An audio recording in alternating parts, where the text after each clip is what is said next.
Bonjour, bienvenue dans cette nouvelle vidéo. Vous l'auriez peut-être vu, ce week-end, je suis partie en randonnée pendant 3 jours dans le cirque de Mafate. Et vu qu'aujourd'hui il pleut et il faut l'avouer, j'ai des courbatures un peu partout, donc je me suis pas trop déplacée, je me suis dit que j'allais vous faire un réel sur l'histoire de Mafate.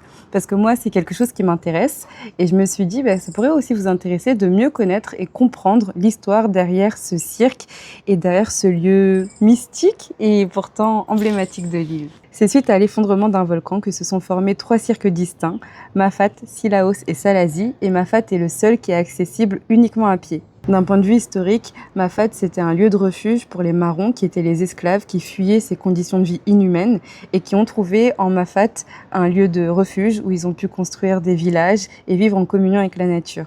Et aujourd'hui, les Mafatais vivent dans ce qu'on appelle des îlets, qui sont des petits hameaux, qui sont uniquement accessibles à pied. Donc finalement, ça laisse la place aux randonneurs qui sont en quête de paysages grandioses et en quête de la culture locale, parce que quand on se rend à Mafate, on retrouve une vie simple, authentique, au cœur de l'île et au cœur de la culture réunionnaise. Aujourd'hui, quand on se rend à Mafate, ce n'est pas que des sentiers de randonnée, ce n'est pas que des paysages époustouflants, mais chaque endroit porte la mémoire et l'histoire de ceux qui y sont venus chercher refuge.